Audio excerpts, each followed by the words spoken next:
Un detalle importante que quedó pendiente en la parte anterior, que cuando uno hace el Design for Excellence, hay una herramienta fundamental para poder ir evaluando las distintas etapas, que es la simulación. No nos olvidemos de eso. Hoy en día tenemos herramientas de simulación de cualquier cosa, con lo que, por ejemplo, antes de mandar a fabricar la caja, hacer una impresión 3D de la caja en la cual vamos a guardar nuestro equipo, podemos hacer una simulación perfecta con las herramientas que existen para ver si calza la placa, si hay sobrecalentamiento de alguna parte del equipo. No nos olvidemos que el diseño implica simulación. Vamos a hablar de la parte de microcontroladores, de simuladores específicamente. De forma genérica, sí existen los simuladores para distintas partes de nuestro proyecto. Vamos a hablar del sistema de control del revisor. ¿Qué es esto? Vamos a poner dos extremos como para tratar de enfocarnos. Supónganse que estoy escribiendo una novela. Entonces, en esa novela tengo hasta ahora escritos 4 capítulos y me gustan, que están bárbaros, que estoy editando Word, que me encantan como están hasta ahora, y me pongo a escribir hoy el 5º capítulo. Entonces, para el esquema que estoy armando del 5º capítulo, tengo que hacer aparecer personajes en los capítulos anteriores. Entonces, empiezo a hacer aparecer los personajes, modifico los capítulos anteriores. Termino el día, leo lo que escribí, es una porquería. ¿Qué hago? Borro el 5º capítulo. ¿Y qué hago con los personajes que hice aparecer en los capítulos 1, 2, 3 y 4? ¿Los dejo? Y no. Porque en general, hoy en día, la crítica castiga bastante a las novelas que hacen aparecer personajes que después no tienen ninguna razón de ser. Conclusión, tengo que volver a lo de ayer. Entonces, ¿qué tendría que hacer? Empezar a leer de vuelta todos los 4 capítulos y empezar a borrar en los lugares en los cuales aparecían los nuevos personajes. Pero ojo, que no es al aparecer los nuevos personajes, modifiqué situaciones que ya tenía escritas. Digamos, un verdadero despelote. Tendría que volver a la versión de ayer, que me había gustado. Entonces, ¿qué tendría que hacer? Cada rato un backup. Entonces, crear distintas versiones. Versiones del 15 de marzo a las 12 del mediodía. Versión del 15 de marzo a las 4 de la tarde. Versión del 15 de marzo a las 7 de la noche. ¿Quién se anima a hacerlo? ¿Lo harían? No. Aparte, se me empieza a incrementar, empiezo a llenar disco o nube. Entonces, tendría que automáticamente poder retornar a la versión de ayer. Opción 1. Trabajo solo, tengo que poder manejar bien versiones. Tendré que utilizar algún sistema de control de versiones. Opción 2. Estamos trabajando en grupo, somos 3. Entonces, yo tengo que escribir las funciones de entrada-salida. Juan tiene que escribir la parte de las tareas vinculadas con la adquisición de datos del conversor analógico digital y digital analógico. Y Jorge Sinderman tiene que escribir el esqueleto del proyecto. Yo sigo avanzando con mi manejo de entradas y salidas, pero Juan cambió la forma de encarar las variables en las cuales guarda los datos adquiridos del conversor analógico digital, que yo las necesito para generar las salidas. Entonces, cada uno de nosotros, ayer estaba todo funcionando bien, cada uno de nosotros avanzó en su trabajo, y cuando yo avancé, él cambió una estructura de datos. Entonces, si nos linkeamos directamente, se arma una catástrofe. ¿Por qué? Porque él cambió y en lugar de utilizar una variable de tipo char, ahora utiliza una variable de tipo entero. O Word, ahora se llama Word. Y cuando yo la quiero leer, se arma una catástrofe. Entendemos cualquier cosa.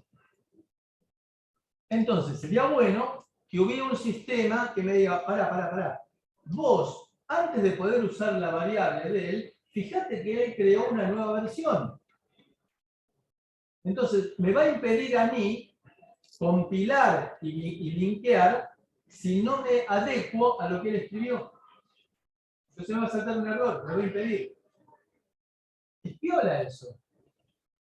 Porque si yo uso algo que él modificó, me va a generar una advertencia diciendo no podemos avanzar. Entonces, antes de compilar, me va a obligar a que yo actualice mi versión de conversor analógico digital y digital analógico con la última versión de él.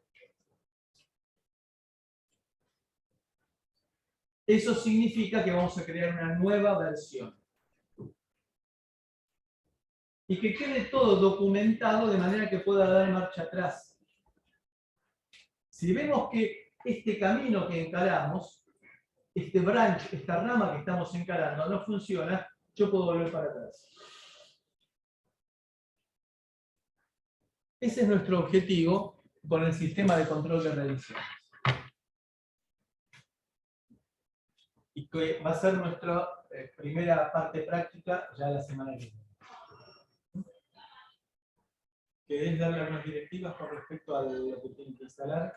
No, en lo que respecta, chicos, al sistema de control de versiones, no sé si ustedes han estado utilizando o están familiarizados con el control de versiones. Tengan en cuenta que nosotros vamos a trabajar con Git, así que pedimos que tengan una cuenta creada en GitLab.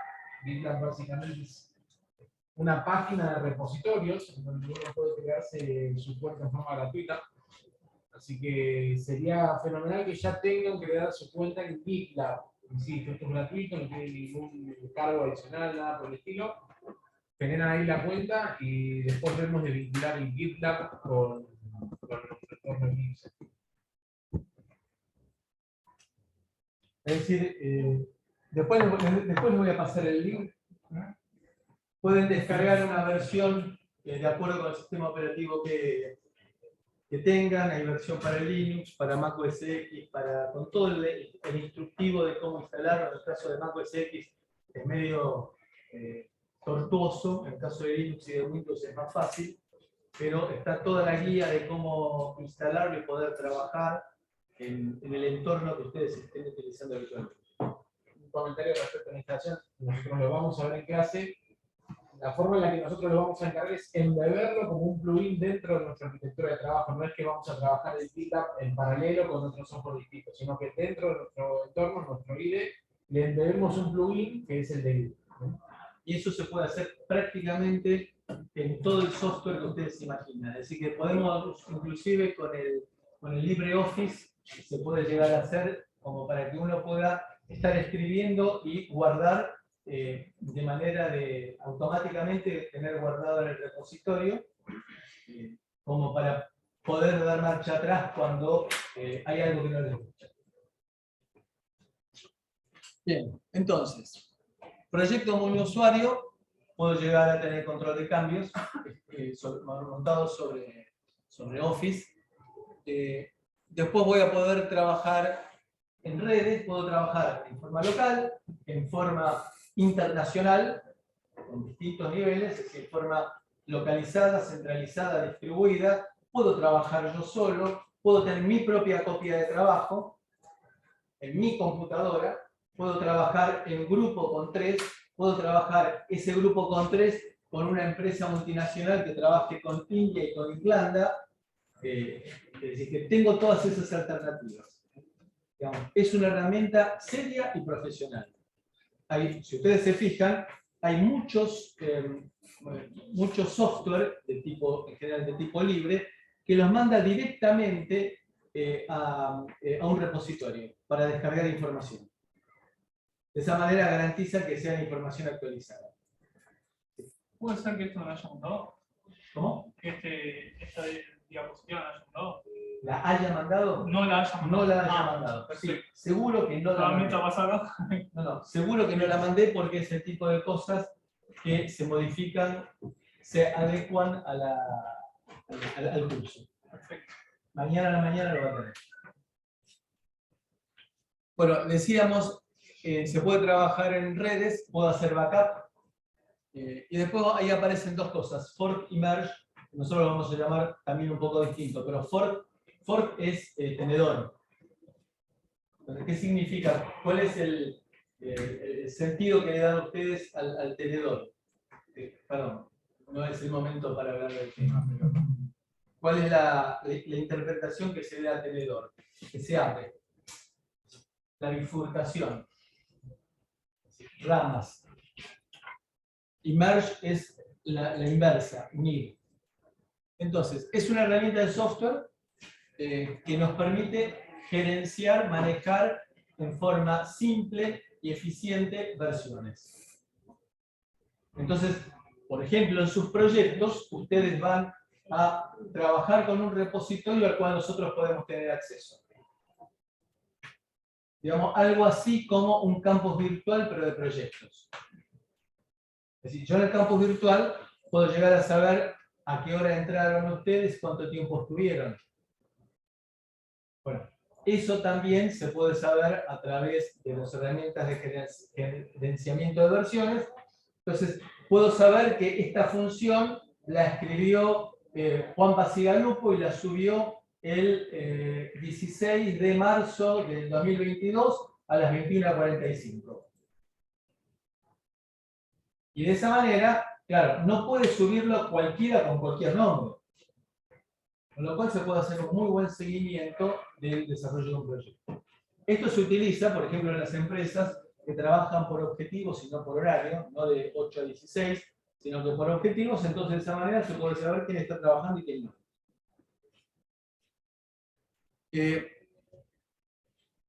Por ejemplo, algunos casos.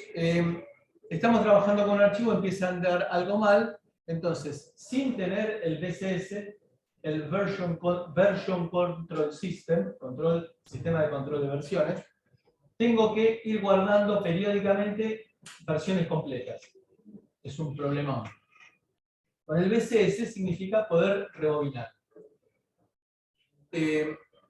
Un cliente reporta que tiene un problema, ese problema puede ser un problema electrónico, un problema en un equipo mecánico, un problema en un motor, en lo que sea, y yo ahí puedo entonces ver que el cliente ese, uno se imagina de que tiene exactamente el mismo producto en todos los clientes, y en la práctica no es así.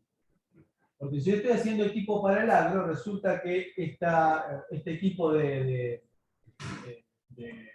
roturación va sobre un tractor tal, este otro sobre otro tractor, con lo cual tendré que crear una versión para cada cliente. Entonces lo único que hago es pedirle al cliente, si no lo tengo, pedirle al cliente el número de versión que tiene su equipo, entro y saco todas las características que tiene ese equipo en particular. Estamos mezclando la parte mecánica, aparece la parte química, todo lo que a ustedes se les ocurre. Entonces, es absolutamente general los sistemas de control de versiones.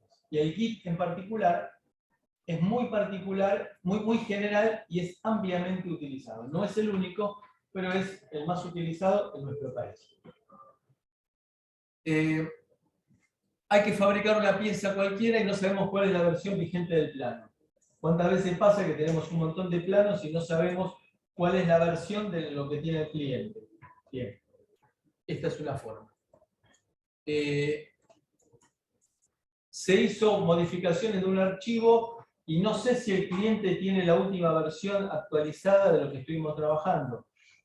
A través de un BCS puedo llegar a enviarle al cliente, si fuera necesario, la adecuación de su sistema al estado actual. Nosotros, acá tenemos que tomar en consideración importante, lo que aparece en rojo. No se guarda automáticamente algo en el repositorio. ¿Tiene idea de lo que es un repositorio? Digamos que un repositorio es un directorio inteligente que estará guardado en algún lugar de la nube o en algún lugar de mi computadora, ¿no? Pero pensemos en el genérico en algún lugar de la nube.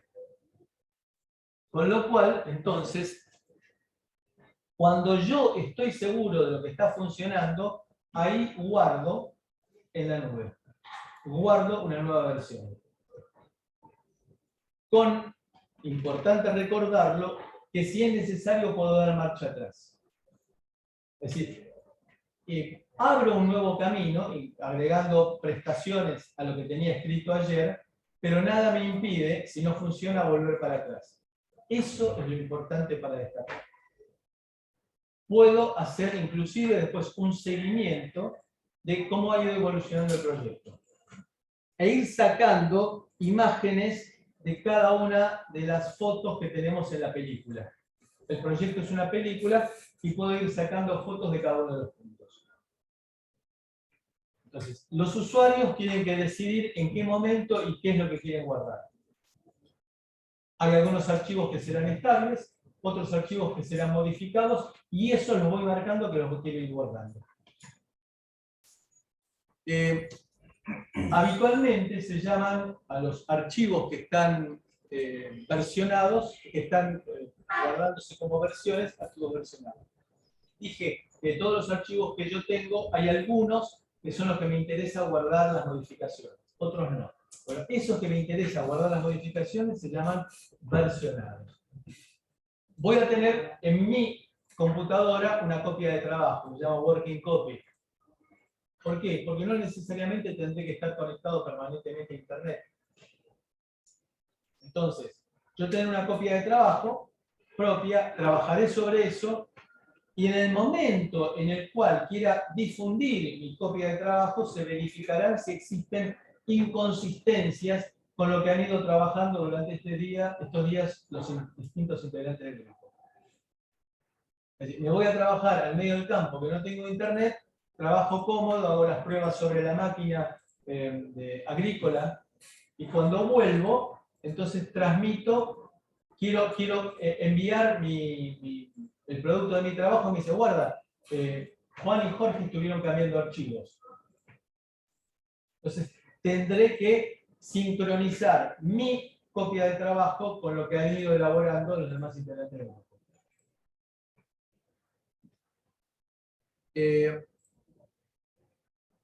Bien. ¿Cuál es entonces el mecanismo de trabajo? Puedo recuperar cualquier punto de la historia, es decir, puedo marcar lo que estuve haciendo hace 2 semanas, Es decir, yo no voy en cada caso a guardar todo el proyecto, sino que voy a ir guardando los cambios. De manera que es relativamente fácil, con el sistema, recuperar una versión anterior. Es ir deshaciendo los cambios.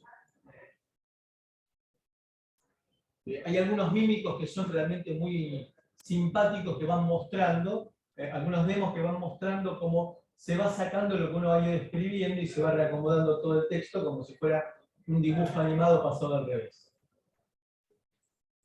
Hay trazabilidad total de los archivos. ¿Qué significa trazabilidad?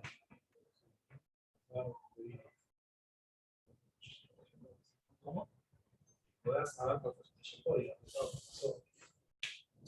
Bien, es decir, yo, por ejemplo, la trazabilidad de una vaca significa conocer la historia de vacunación de la vaca. A través de un número que tiene, o de algo que tiene pegado, algún chip que tiene pegado a la oreja. Entonces puedo hacer la trazabilidad, vacunas, enfermedades, alimentación, etc. Eso significa trazabilidad, poder reconstituir la historia. Tengo absoluta trazabilidad, porque cada vez que hago una salvaguarda, un commit, me queda registrado las modificaciones que incorporé. Entonces, puedo hacer comparaciones sencillas entre mi copia de trabajo y el repositorio en el cual han incorporado también sus modificaciones, sus cambios los demás integrantes del grupo. La working copy es lo que tengo yo en mi computadora, o también se puede hacer en mi propio sistema local, y el repositorio es en el cual están todos los integrantes del grupo trabajando. Puede ser en una red local, puede ser en una red local. Puede ser en la nube, puede ser en la nube.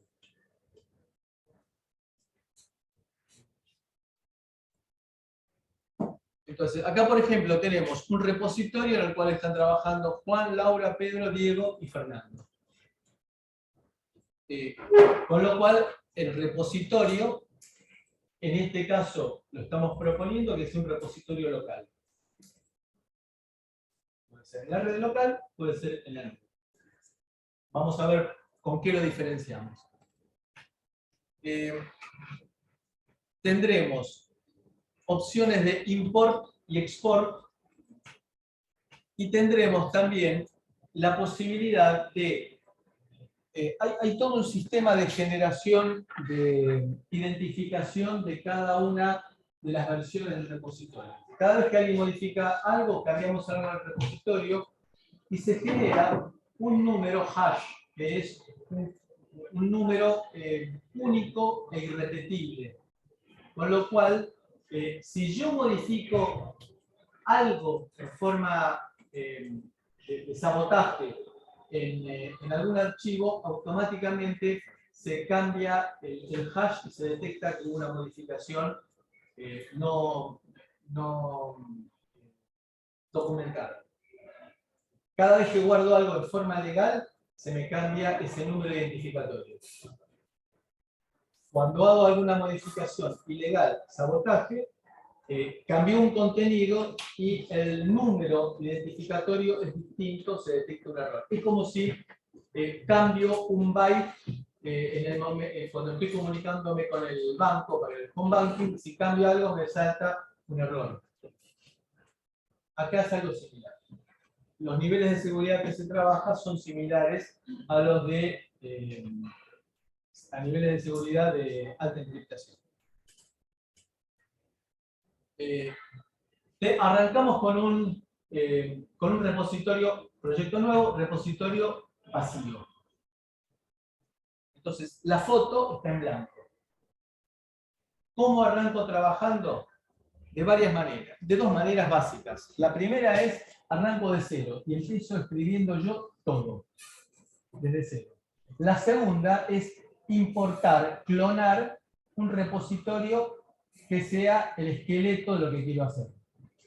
Puedo armarme un repositorio esqueleto y ese repositorio después lo importo, lo clono y arranco trabajando con una plantilla. En esta historia que nosotros para el cual usamos el repositorio, se van a ir guardando todos los archivos versionados. Y cada vez que nosotros hagamos una guarda, un commit, se van a ir guardando las modificaciones de los archivos versionados. Es decir, de aquellos archivos que yo he tildado para decir, me interesa seguir el movimiento. Si tengo una imagen, por ejemplo, dentro de los archivos, no me interesa versionarla, porque esa imagen que uso como referencia va a ser siempre la misma.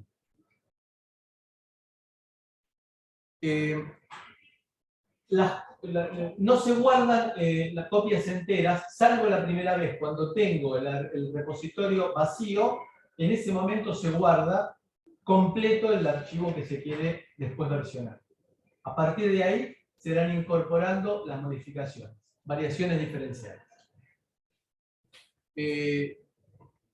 Se pueden tener tantas working copies como se quiera, cada usuario puede tener una o varias working copies, por ejemplo en distintos subdirectorios e invocar con distintas personalidades cada uno de esas working copies.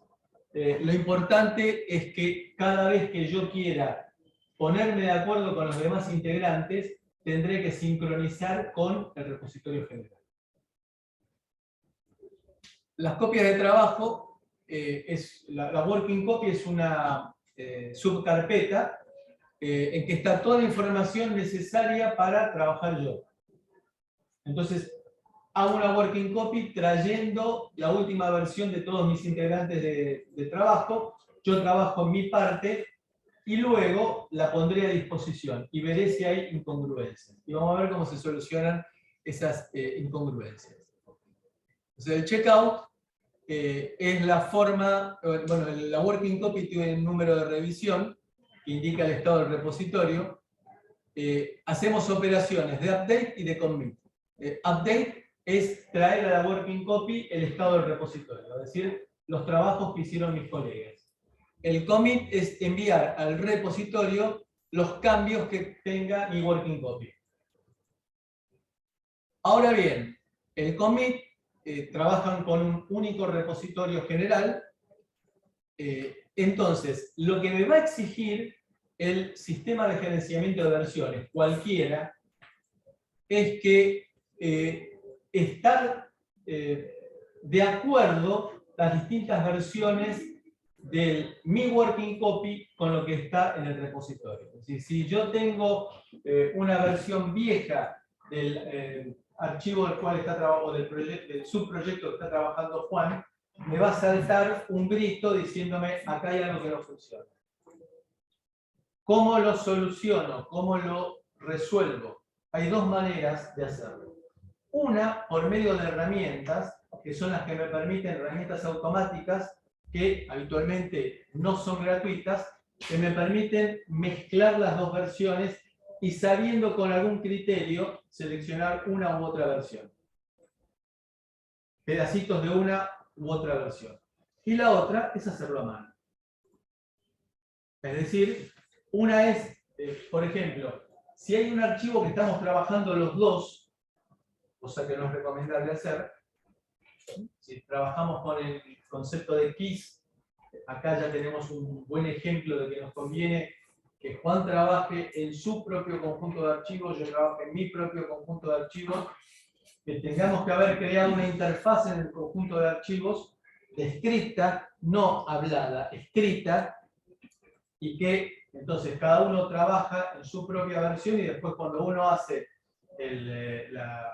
intenta hacer el commit, me salta que haya discrepancias.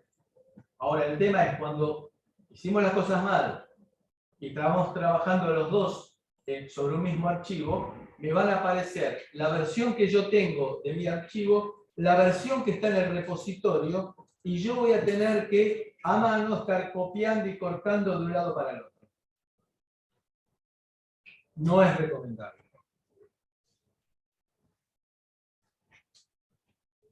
¿Hasta alguna pregunta hasta aquí? ¿El sistema cómo reconoce qué cambios son los legales o los ilegales? Por ejemplo, cuando se cambia el hash. ¿Hay alguna especie de permiso que tienen los trabajadores? No. Cada vez que yo hago un commit y es aceptado, se crea un número de identificación. si yo modifico algo en forma dañina, en Es como forma... que identifica el sabotaje. Claro, Pero lo claro. identifica solo. Exactamente. No es que hay alguien que dice, Digamos, no, esto no lo quiere. A ver, dicho de una forma muy burda, me cambió la paridad. Claro. Entonces, si yo cambio, estoy transmitiendo y cambio un bit en forma artera, digamos, en forma no casual, me salta la paridad. Bueno, el hash es lo mismo. Es decir, es lo mismo que en un CD que yo produzca un rayón en forma longitudinal, se me detecta como un rayón porque no me cierra el CRC del Cyclic Redundancy Check del disco y me dice error en el disco. Bueno, es más o menos la misma idea. Okay. El hash sería equivalente a lo que es el CRC para un disco rígido o para un CD. Sí. Más allá de lo que se puede llegar a detectar en cada cambio, uno cuando hace un commit tiene que escribir las observaciones de lo que se cambió. No es obligatorio, pero es recomendable.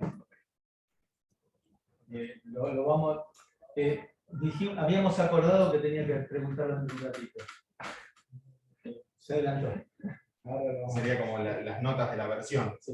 El IDE con el que trabajamos, si vos no pones la nota, no te deja, aunque sea le tenés que poner un guión, no te deja hacer el commit. Pero digamos que no es obligatorio, porque uno puede engañar al sistema diciendo, uff, dale. Pero bueno, tomémonos el trabajo y escribamos 3 renglones para decir qué fue lo que hice. La operación de commit es atómica. ¿Qué significa que sea atómica?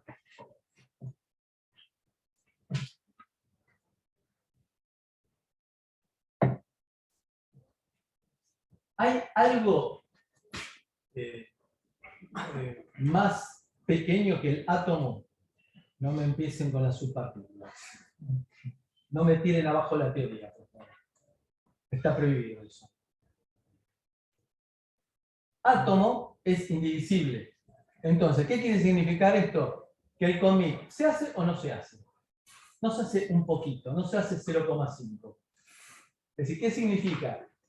Que el commit, ¿me aceptaron lo que yo estoy subiendo o no me lo aceptaron?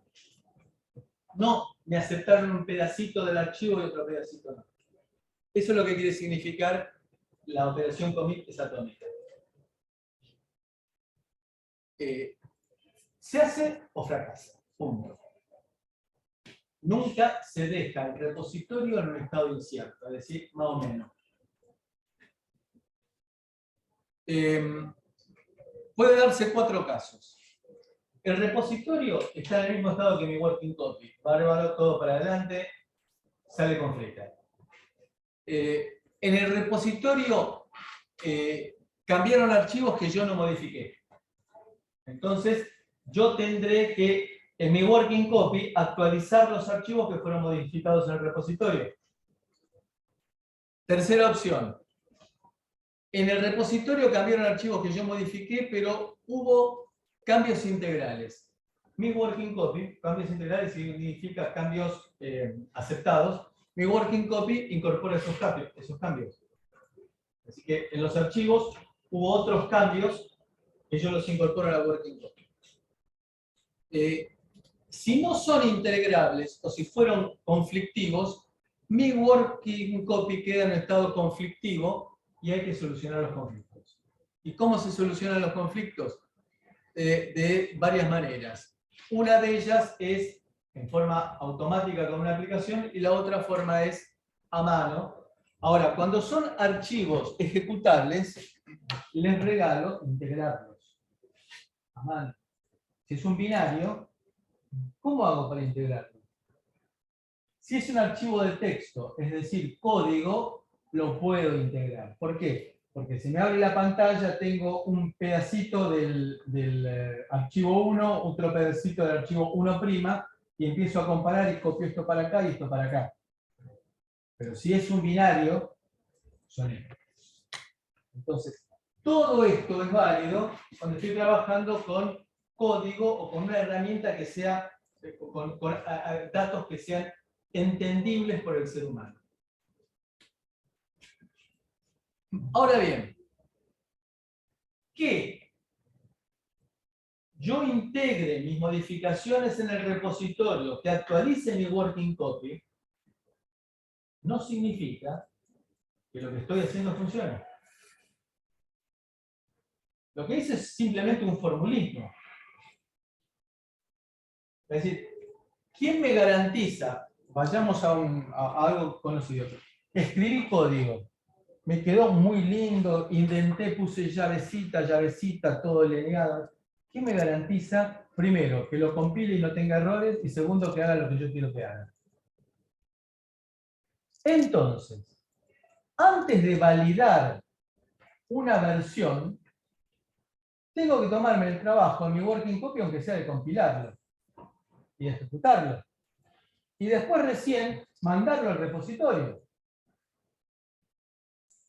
Porque si no voy a hacer un despelote. Cuando trabajamos en forma virtual, me doy cuenta que uno cuidaba más el lenguaje. La presencialidad es simple. ¿Queda clara la idea? Entonces, antes de subirlo al repositorio, tengo que verificar en mi working copy que la cosa esté ok. La cosa que esté ok, ¿qué significa? Como estamos pensando en archivos de texto, es decir, en fuentes, compilarlos y que no me dé errores. Y que aparte la lógica funcione. Porque que no me dé errores en la compilación y en el linkeo no significa que ande. Y cuando cumplí con todo el procedimiento que habíamos dicho nosotros, de probar y la prueba y la función de prueba y toda esa historia, recién ahí lo subo. Entonces vayan viendo cómo es el tema que dijimos de que probada y verificada tenemos de 1,5 a 3 sentencias por día. Porque no es cuestión de escribir código y tirarlo, sino que hay que hacer todo un procedimiento que se supone que cada empresa tiene su propio procedimiento para garantizar que lo que estamos poniendo a disposición del grupo de trabajo funciona. Entonces, antes de hacer el commit hay que verificar que el código, o el archivo que sea, funciona correctamente. Para lo cual tengo que actualizar mi working copy, compilar, linkear con las bibliotecas que correspondan, probarlo y después recién, cuando está todo el procedimiento cumplido, recién hacer el commit. Entonces, ¿por qué el sistema distribuido? Bueno, el sistema distribuido, es decir, que estoy trabajando en distintas locaciones, se puede dar porque es un proyecto muy grande, que lo hago en distintos lugares de la empresa.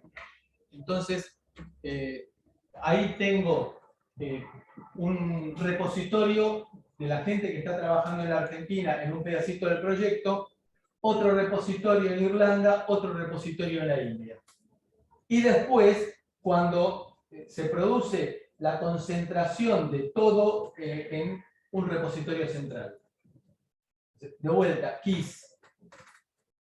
Hemos dividido el proyecto en proyectitos. Entonces un proyectito se hará en cada uno de los países.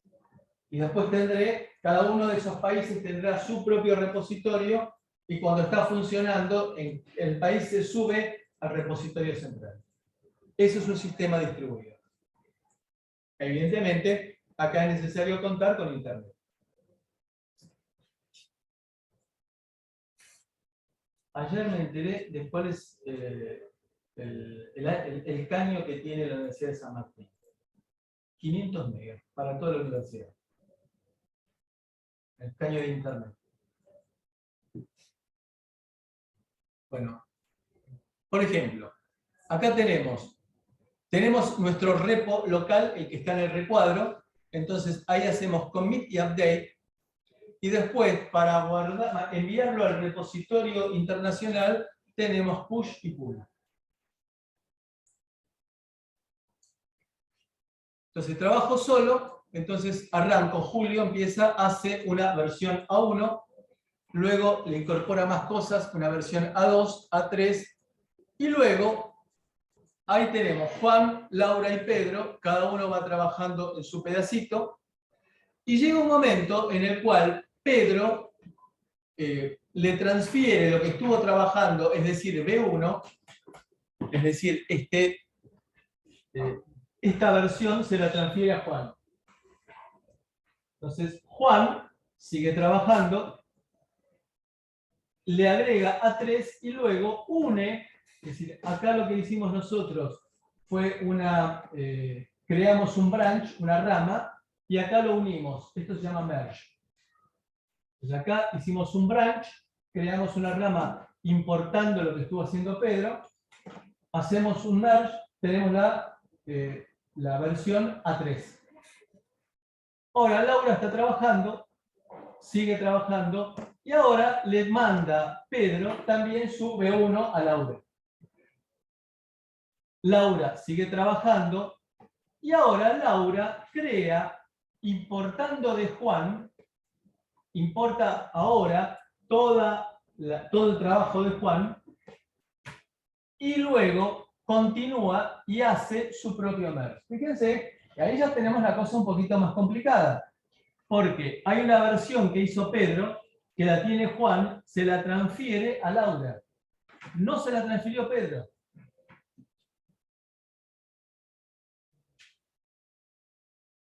Ahora bien, entonces acá nosotros tenemos que Juan puede trabajar en su computadora del trabajo o puede trabajar en su laptop. Pero la laptop de Juan le transfiere a la working copy de Juan lo que estuvo haciendo, lo que estuvo modificando. Entonces, si nosotros tenemos un servidor acá que está vinculando a Juan, Pedro y Laura, si Pedro modifica su B1, cuando quieren subir Juan y Laura sus versiones, va a aparecer un conflicto. ¿Por qué? Porque la B1 que tenían los dos es distinta de la B1 que elaboró hasta este momento Pedro. Entonces, acá va a haber conflicto y tenemos que resolverlo. En el caso de trabajar en una empresa, por ejemplo, en la nube tenemos un repositorio que en ese caso es normalmente pago, por razones de seguridad y por razones de confidencialidad. Nadie puede acceder si no tiene las claves. Puede darse el caso de una multinacional en la cual estamos trabajando en varios lugares, lo cual hoy en día ya no es una locura pensar de eso, porque con las características de conectividad que tenemos en cualquier lugar del mundo, es posible dividir un trabajo de esta manera, y tendremos entonces un servidor centralizado que vincule a todas las empresas, a todas las filiales que están trabajando en el mundo. Entonces los branches son líneas de desarrollo paralelas, es decir, pruebas, innovaciones, cambios. Es decir, es la bifurcación. Cuando importaba de Pedro, B1. Y ahí creaba al unir lo que había hecho Pedro con lo que hice yo, creaba un merge, es decir, lo juntaba. Es para hacer cambios invasivos. Entonces acá arranco, creo la versión 1.0, sigo avanzando, abro una prueba, una ramificación, creo la versión 1.01, sigo avanzando, creo la versión 1.02, y ahora veo que hasta ahora está funcionando, entonces integro por medio de un merge. Acá estoy haciendo un merge, creando, con la unión de esta rama con esta rama, hago lo junto con un merge, sigo avanzando, voy incorporando modificaciones y así sucesivamente. Ahora bien, nosotros tenemos identificada por medio de distintas versiones cada una de los pasos en los cuales estuve trabajando.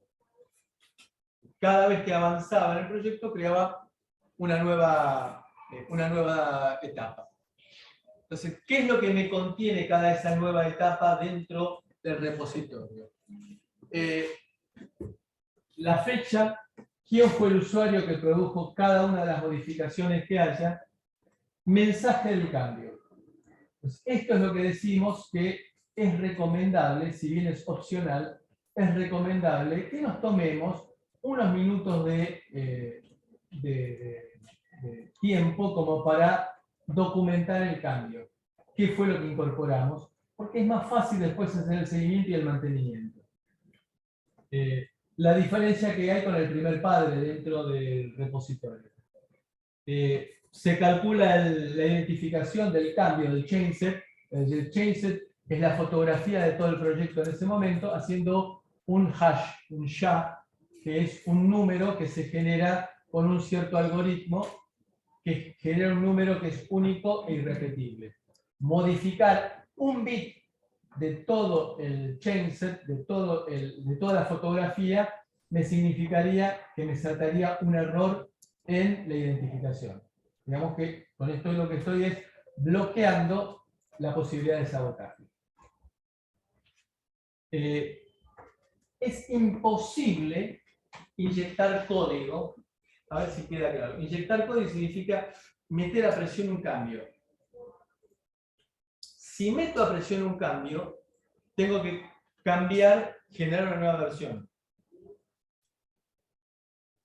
Es decir, no puedo incorporar un cambio sin cambiar el historial. Es decir, no puedo agregar un pedacito en la foto. Es una nueva composición, una nueva foto. Entonces, tenemos acá, por ejemplo, que si yo quiero efectuar una modificación en cualquiera de estas partes, lo que va a hacer es generar una nueva versión de todo el repositorio.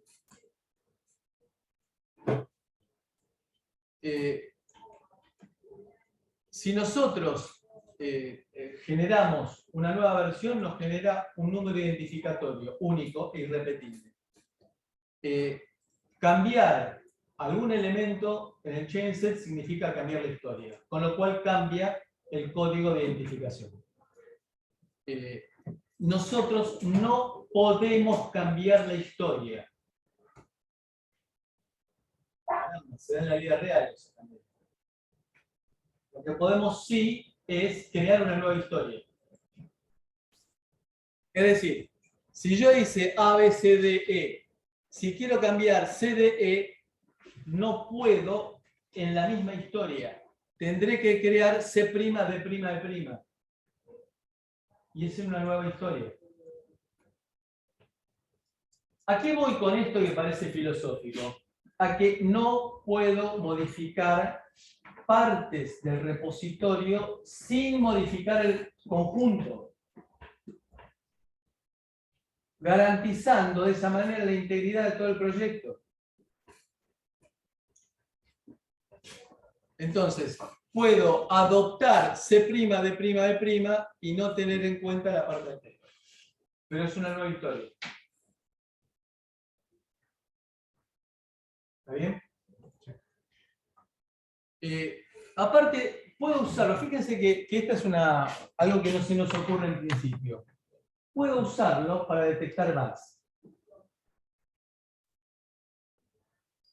Recorriendo la historia. Es lo mismo que si yo tengo un programa fuente y en algún momento se me cuelga. Entonces, ¿qué es lo que voy haciendo? Voy ejecutando pedacitos. Pero pedacitos con criterio. Entonces, supónganse, por simplicidad, que tengo un programa chorizo. No me llega al final. ¿Qué es lo que hago? Pongo un breakpoint acá en la mitad. Lo corro. Si anda bien, significa que es de la mitad para abajo. Entonces, si es de la mitad para abajo, marco 3/4, pongo un breakpoint. Y de esa manera, tan primitiva, pero efectiva, voy localizando dónde está el bug. Y acá hago lo mismo. Acá hago lo mismo diciendo, por ejemplo, acá no anda, pruebo acá. Es decir, retrocedo la versión hasta esta. Si anda, si arrancamos bien y hasta acá anda bien, significa que es en el resto. Entonces, pruebo ahí. Falla. ¡Apa! Entonces significa que es aquí o aquí. Con lo cual, pruebo acá. Y si acá falla, significa que es esta. Y si acá anda bien, significa que es esta. Entonces ahí está el dato. Bastante sencillo, ¿verdad? Es una función, el HG de bisect, ¿Perdón? en la segunda línea, usando H. Ah, sí, perdón. Es una función está mal. utilizando. Esta no tiene nada que ver. Ah, Perdón. Es una herencia mala. ¿Preguntas? Bueno, vamos a dedicarnos rápidamente ahora a hablar de máquinas de estado y sistemas secuenciales. ¿Qué es un sistema secuencial?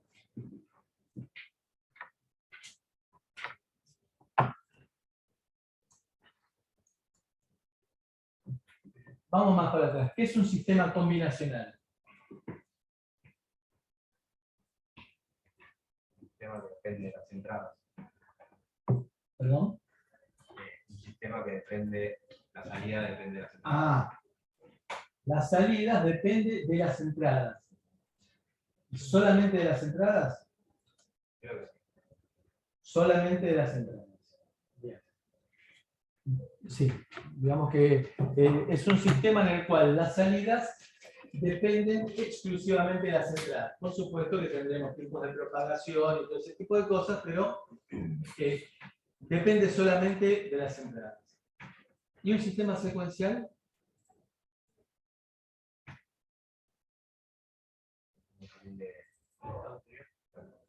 ¿Y qué es el estado anterior? Bueno, sí, la historia. Es la historia. Por ejemplo, diseño de una central telefónica. Lo primero que se me ocurre en el diseño de una central telefónica es bloquear las llamadas internacionales y las llamadas a celulares. ¿Está bien?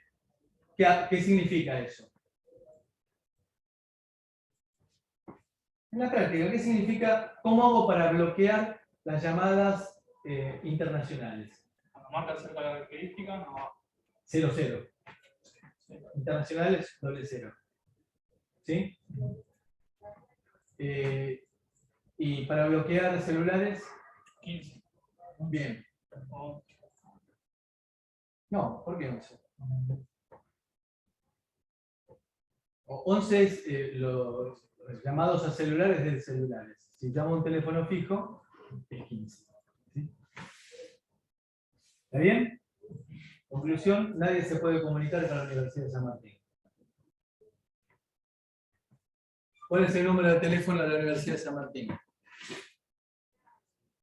6.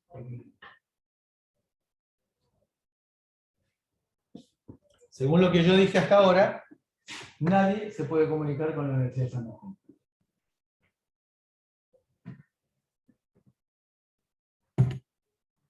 El doble cero.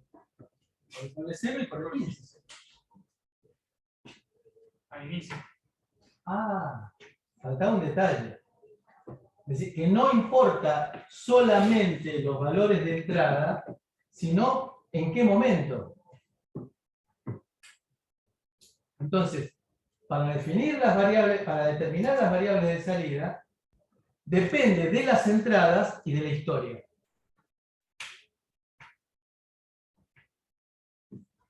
Esa es una definición elemental de un sistema secuencial.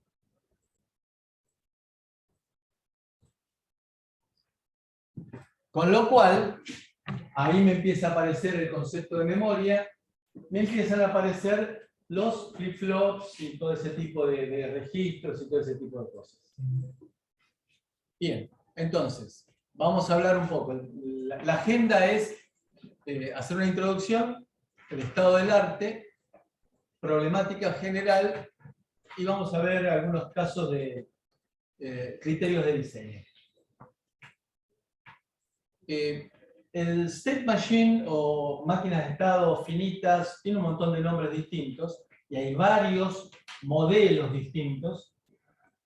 ¿Les suena Moore y Milley? ¿Sí? Entonces, lo que nosotros vamos a ver con las máquinas de estado son formas gráficas de poder analizar sistemas secuenciales. Estos son los distintos nombres que tienen. Ojo, las máquinas de estado no son exclusivas de la electrónica, sino que las máquinas de estado aparecen en un montón de cosas. Por ejemplo, en la informática, ustedes cuando están escribiendo en su teléfono celular, fíjense que el tío Google les está induciendo algo de acuerdo con el corrector, alguna palabra, es decir, que está leyendo a medida que ustedes están escribiendo. Eso es una máquina de estado.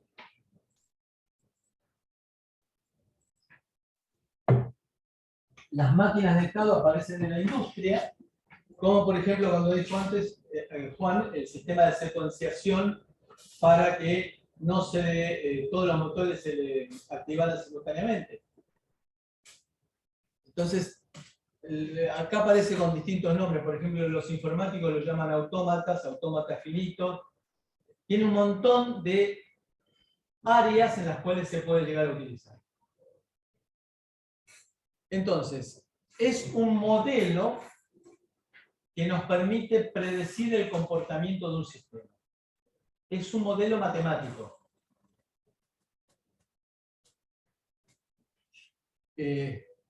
Nos permiten, de acuerdo por el modelo que utilicemos, sistemas determinísticos o sistemas no determinísticos. Nosotros trabajamos con sistemas determinísticos. Puede darse el caso, y de vuelta nos aparece hasta el hartazgo la idea de Kiss. Entonces, en lugar de tener una máquina de estados así grandota, podemos tener varias máquinas de estado chiquitas. Lamentablemente, cuando yo trabajé en ese proyecto de central telefónica, no estaba la fragmentación de una máquina de estados en máquinas de estados chiquitas, sino que existen las herramientas que vamos a usar nosotros, y entonces la máquina de estados era más grande que todo este pizarrón, hasta que vino un fin de semana una eficiente empleada de limpieza que logró. Entonces, después de escribir en forma indeleble y no borrar, en base al código generado tuvimos que reconstituir la máquina de estado. Entonces, de vuelta aquí, en lugar de tener una super recontra grande máquina de estado, vamos a tener varias máquinas de estado más chicas. Y vamos a ver cómo se vinculan entre ellas, si se vinculan. ¿Puedo hacer una máquina de estado para el teclado? Claro que sí. Y puedo hacer una máquina de estados que me maneje el sistema operativo. Y que de hecho es así. Entonces, ¿para qué sirven? Bueno, para prácticamente todos los aspectos de la vida. Cuando uno entra en la casa y desactiva la alarma, está manejando una máquina de estados. Nuestro teléfono celular es una recontra máquina de estados. El sistema operativo de nuestras computadoras es una recontra máquina de estados. Es decir, que a pesar que no lo veamos, el sol siempre está. Es decir, la máquina de estado siempre existe en nuestras vidas.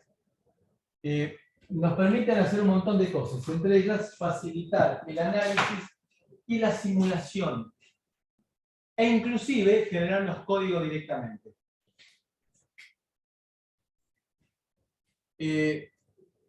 Nosotros generando código, una vez que tenemos la máquina de estado probada, le podemos decir, si pagamos lo suficiente, generame código para Java, para Python, para C, para Assembler. Y eso después genero el código y lo compilo en mi compilador habitual, y con lo cual resolví una máquina de estados y la metí en mi microcontrolador. Con un esfuerzo mínimo. Es decir, yo arranco En la máquina de estados, genero código, compilo. Chao. Claro, genero la máquina de estados y la simulo, que es lo que vamos a hacer nosotros. Y recién después genero el código. Bueno, Murimili, Turing y Markov son para sistemas estocásticos, para la parte de comunicaciones fundamentalmente. Permiten manejar de acuerdo con nuestro proyecto, pueden ser manejadas por eventos, por timeout, por timer ticks, es decir, por repeticiones periódicas de interrupción. Permiten la sincronización por medio de semáforos. Semáforos son flags, son bits que me indican que pasó algo o que no pasó algo, y nos permiten interactuar con entradas y salidas también, y nos permiten trabajar con varias máquinas por separado. Vamos a ver un ejemplo, que esto está sacado del libro del ingeniero Zimmerman de Técnicas Digitales, de Electrónica Digital 1. Es un caso en el cual tenemos una secuencia de bits, 4 bits vienen, y tengo que identificar si esos 4 bits corresponden a una palabra decimal o una palabra no decimal, es decir, 0 a 9, ok, a F, mal. Pero, para hacerlo más divertido, primero viene el bit menos significativo. ¿Por qué digo para hacerlo más divertido? Porque voy a tener que esperar, en muchos casos, al último bit para saber si es decimal o no es decimal. Es decir, que puedo armar bien mi máquina de estados. Entonces, arranco del estado A. Si la entrada es 0, paso al estado B. Si la entrada es 1, paso al estado C. Y así sucesivamente armo este árbol. Ahora fíjense que hay ciertas consideraciones básicas. La primera de ellas, si yo tengo 0, 0, 0, es decir, los 3 bits menos significativos son 0, no me importa el cuarto bit, es decimal. Porque puede ser o 0 u 8. Análogamente, si el primer bit, el menos significativo, fue 1 y después tengo 0, 0, estoy en la misma situación. ¿Por qué? Porque puede ser o 1 o 9. No me importa. En los otros casos voy a caer acá y va a ser el bit más significativo el que desempate. Si el bit más significativo es 1, significa que no es decimal, marco un error. La salida vale 1.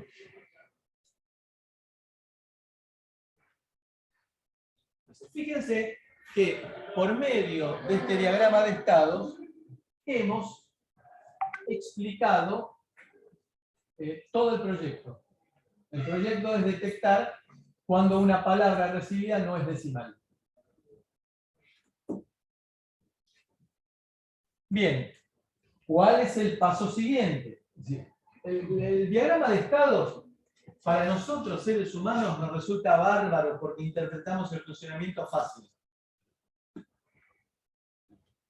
Ahora, para el diseño ya no es tan fácil trabajar con el diagrama de estados. Entonces, ¿qué es lo que hago? Hago una tabla. Una tabla de estados. En la cual represento todo lo que estuvimos viendo recién. ¿Qué significa todo lo que vimos recién?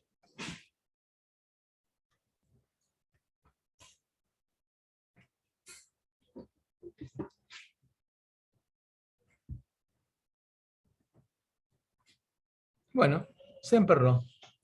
Con lo que, créanme, les juro que representa todo lo que vimos recién. Se emperró y no me deja volver para atrás fácil. Entonces, esto representa el diagrama de estados que vimos recién. Ahora, me pongo a fijar acá y veo que hay lo que en las definiciones de sistemas secuenciales se llama estados homólogos u homónimos también. ¿Qué son esos estados homólogos u homónimos? Son estados que van a ir al mismo estado con la misma salida. Es decir, el estado D y el estado de F son estados homólogos. Y vamos a ir, ya sea para la entrada Y0 o la entrada Y1, vamos a ir al mismo estado con la misma variable de salida. Y vemos, por otro lado, que también E y G son homólogos. Interesante, ¿no? Hoy van a poder dormir más tranquilos. ¿Para qué sirve esto? A ver, pensemos en la implementación. Contemos la cantidad de estados que tenemos aquí. 1, 2, 3, 4, 5, 6, 7, 8, 9. ¿Cuántos flip-flops necesito para representar 9 estados?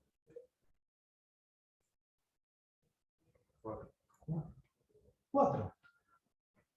Pero ustedes miran, no, con 4 estados puedo representar 16, con 4 flip-flops puedo representar 16 estados. Sí, pero 9 estados necesito 4 flip-flops para representarlos. Punto. Entonces, ¿qué hago con los estados homólogos? Los agrupo. Entonces, en lugar de tener el estado D y el F, tengo uno solo, que lo llamo D. Y en lugar de tener el estado E y G, tengo uno solo, que lo llamo E. Y tengo esta tabla reducida. ¿En qué cambia? Me ahorré un flip-flop. ¿Por qué? Porque tengo 7 estados. Y ya con 3 flip-flops me alcanza. Y acá veo que, caramba, sigo teniendo estados homólogos, B y C. Con lo cual, me quedan 6 estados. Ya no ahorré más, pero me queda un diagrama de estados más chico. ¿Está bien? No entendí dónde salió un nuevo estado. ¿Perdón? Estado C. El estado B surgió de que B y C son homólogos. Pero ¿por qué en la primera tabla no está? ¿Cómo? ¿Por qué en la primera tabla no está? Porque esto me surgió. Porque yo lo que hice fue unir D y F en uno solo. Entonces, yo lo que. A ver, si estoy diciendo bien. Lo que yo hice fue unir, digo bien, D y F en uno solo. Sí. Por eso, como aquí me estaba apareciendo D y acá me aparecían F, ahora llamarlos a los dos D y F, D, entonces ahí es donde me aparece el estado Ahora sí entendí. Gracias. homólogo. La pregunta es, vale, esto es digital 3. ¿Qué tengo que ver yo con flip-flops? Es buena pregunta, ¿no? Se supone que esto me va a permitir a mí generar menos código. Es decir, lo que en digital 1 era ahorrar flip-flops, en digital 3 es ahorrar código. Es decir, usar menos memoria flash para programas y que probablemente se ejecute más rápido.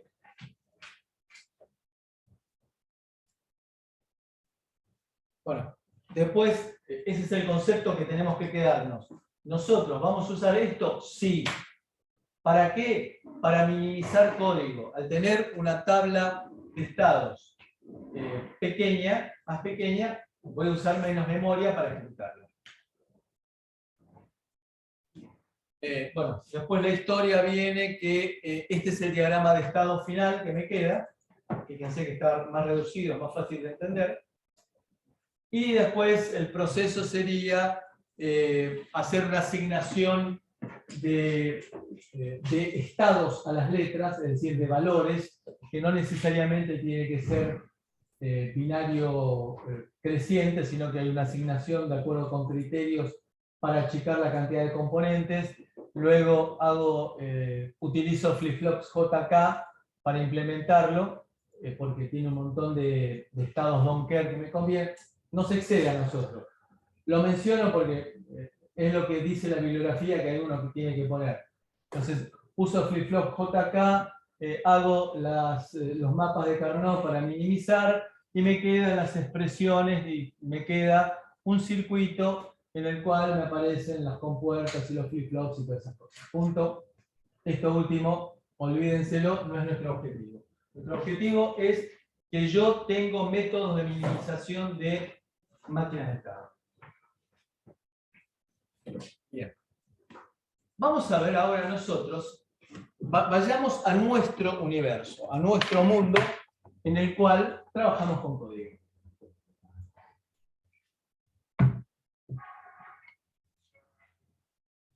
Vamos a hacer un contador ascendente-descendente. Es decir, un contador que arrancará el ascendente, va ingresando pulsos de entrada, y cuando llega a un determinado valor, cambia y pasa a ser descendente. Por ejemplo, la cantidad de gente que se puede ir conectando a un router Wi-Fi. Digo que son 10, arranca 0, 1, 2, 3, 4, 5. Bueno, cuando llego a 10, el sistema tiene que ser descendente porque no permito que se ingrese nadie más, se tienen que empezar a borrar los más antiguos. Entonces, la idea es tener un contador ascendente desde cuenta inicial, no tiene por qué ser 0, hasta cuenta final.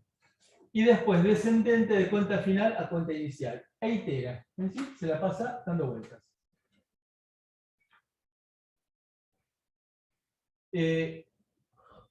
Recursos, variables, estado y cuenta. ¿Está bien? Estado, ascendente, descendente. Habitualmente 0 y 1, pero pueden ser 4F y A5, ¿por qué no? Y voy a tener un conjunto de defines. Ascendente, descendente, estado máximo, estado inicial, cuenta final. A ver, esto de poner defines y no números es con esa idea de escribir una vez y facturar muchas veces. ¿Sí? Entonces, voy a fijar mi proyecto, hacer el contador ascendente-descendente, fijo las condiciones. Fijo las condiciones significa valor inicial, valor final, largo el compilador, chau, me desentendí, todo ok. Entonces, tenemos dos estados posibles, ascendente o descendente. Reset. Después del reset digo que arranca como ascendente y cuenta es cuenta inicial. Forma parte de, ¿se acuerdan del startup que habíamos dicho hace un ratito? Entonces, se va a quedar, ustedes no se imaginan cómo me amaneció este diagrama totalmente desfigurado. ¿Sabe Dios por qué razón? Con la misma versión de Office. Si lo quiero ver en LibreOffice, esto aparece de cualquier otra manera. Totalmente desfigurado. Debe ser la radiación cósmica. Bueno, nos quedamos en el estado ascendente mientras cuenta sea menor que cuenta final. Y en cada pulso que viene incremento cuenta. Se va a producir la transición cuando cuenta sea igual a cuenta final. Y ahí empiezo a decrementar cuenta. Estoy en el estado descendente y acá se va a quedar mientras cuenta sea mayor que cuenta inicial. Y con cada pulso que entre, voy a decrementar cuenta. Hasta llegar a cuenta inicial en que vuelvo y me la quedo dando vueltas continuamente. Fíjense, no hablé de números. No dije cuenta inicial 0, cuenta final FF, no dije nada. Todo eso lo voy a definir con numeral define. Ahora bien, acá tenemos, caramba, después del diagrama de estados, ¿qué tenemos? La tabla de estados, en la cual tengo dos estados, ascendente, descendente. En la cual voy a, acá aparece un concepto muy importante, que habitualmente no lo tenemos en cuenta. Que es verificar que, porque puede pasar, que el estado se haya ido a los caños. Es decir, que el micro se enloqueció y me cambió el valor del estado a, en lugar de 0 y 1, vale 4F. Entonces, voy a tomar la precaución, por las dudas, y esto es muy recomendable que lo hagan en todos los sistemas para mantener la seguridad, voy a verificar que estado sea menor que estado máximo. Es decir, si los valores permitidos de estado son 0 y 1, el estado máximo es 2.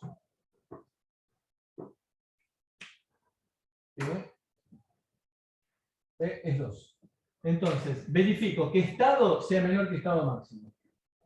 En caso contrario, lo que voy a hacer es tomar alguna medida correctiva. Por ejemplo, resetear todo. Y después verifico que cuenta sea menor que cuenta final. Próximo estado, ascendente. ¿Está bien? Si llegó que cuenta es igual a cuenta final, paso a descendente y decremento cuenta. De vuelta, estoy en esta tabla de estados recomponiendo, redibujando lo que vimos en el diagrama de estados. Análogamente para el caso descendente. ¿Está bien? Esto, bueno, esto ustedes lo deben haber visto, lo pueden implementar de varias maneras. Cada uno, no hay una solución mejor que la otra, sino que depende de cada caso. Entonces, la primera implementación, y en lo personal es la que más me gusta a mí, es la de switch. Entonces, utilizo, la segunda opción es la de arreglos de punteros a función, y la otra es múltiples if. A mí en lo personal es la que menos me gusta porque me resulta más difícil de seguir. Entonces, lo que vamos a hacer, bueno, después hay otra opción que se llama parser, que lo vamos a mencionar dentro de los anticipos para la próxima clase. Es un estado superior, hay un libro que nos atrevemos a poner el apunte porque está de un libro de 1978 que ya los derechos de autor vencieron, está en el campus virtual ese capítulo del libro. Entonces, acá tenemos los numeral define, ascendente 0, descendente 1, estado máximo será descendente más 1, de vuelta, no pongo 2. Porque si no tendría que estar leyendo el código cada vez que cambie descendente, tendría que ir, puse descendente 5, entonces acá tendría que poner 6. No, lo uso como referencia más 1. Estado inicial ascendente, cuenta inicial 0, cuenta final FF. Punto. Entonces escribo una vez, facturo muchas veces. Cambio el numeral define. Entonces, el switch case, bueno, acá tengo las definiciones, la reserva de variables, estado, cuenta, son char, porque estamos diciendo el 0 a FF. Entonces, inicializar el contador, si hago que estado sea igual a estado inicial, cuenta igual cuenta inicial. Esta es inicializar el contador. Y acá es donde voy a saltar si verifico que el estado se fue a los caños. Voy a llamar a esta función para resetear todo. Entonces, en el caso de switch, primero, si estado es mayor o igual que estado máximo, inicializo contador. Caso contrario, uso switch como case, como switch case estado, en cual tengo case ascendente, comparo cuenta con cuenta final, incremento cuenta, bueno, implemento la lógica. La segunda opción es con punteros a función, es decir, que creo dos funciones que será ascendiendo y descendiendo, y creo en memoria flash, bueno, la parte de inicializar contador siempre la misma, creo en memoria flash un arreglo de punteros en la cual, de acuerdo a donde caiga, paso a ejecutar o una función o la otra. En la cual entonces, ascendiendo y descendiendo, son lo que hemos visto hasta ahora. Fácil. Comparo cuenta con cuenta final, incremento, si estado, y mantengo estado descendente, caso contrario, y decremento cuenta. Bueno, con múltiples if, es difícil de seguir. Les queda como referencia bibliográfica. ¿Cuál es mejor? Y qué sé yo, no, depende del caso. ¿Qué podemos hacer con esto? Hacer lectores de secuencia, por ejemplo, leer una secuencia de bits, identificar si aparece un carácter de sincronismo, por ejemplo, un símbolo de sincronismo, generar una secuencia, es decir, que hacer un generador de funciones que valga 1, 0, 1, 1, 0, 1, 1, 1, un generador de palabras digitales, manejar señales luminosas, semáforo, por ejemplo, semáforo de tránsito, ¿no? Control de acceso, con o sin cupo, es decir, control de acceso en el cual pongo un molinete en la puerta, es un caso de ascendente-descendente, que si yo digo que la capacidad de este recinto es de 12 alumnos, entonces cuando entraron, pasaron 12, bloqueo, y a partir de ahí tiene que ser descendente. Ascensor de 2 plantas, es muy interesante eso. ¿Por qué? Ascensor de 2 plantas para hacerlo simple y ejemplificador.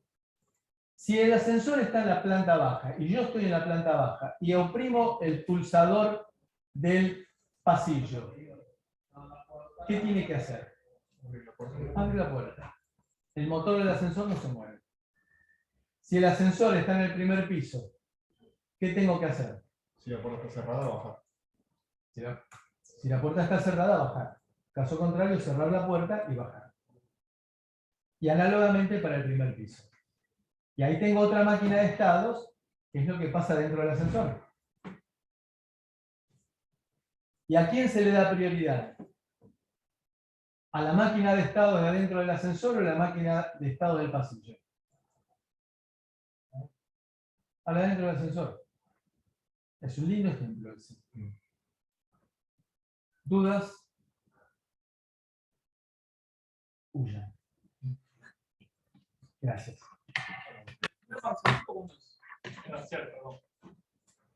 No me acuerdo de memoria. Ah, el miércoles que viene no. Pregunto por la duda. Esa es mala idea. No. Bueno, ya está. Era ahora, no hace las 10. Sí, le decimos, vamos escribiendo para... Ustedes no se imaginan lo que me dijo mi señora cuando le comenté de que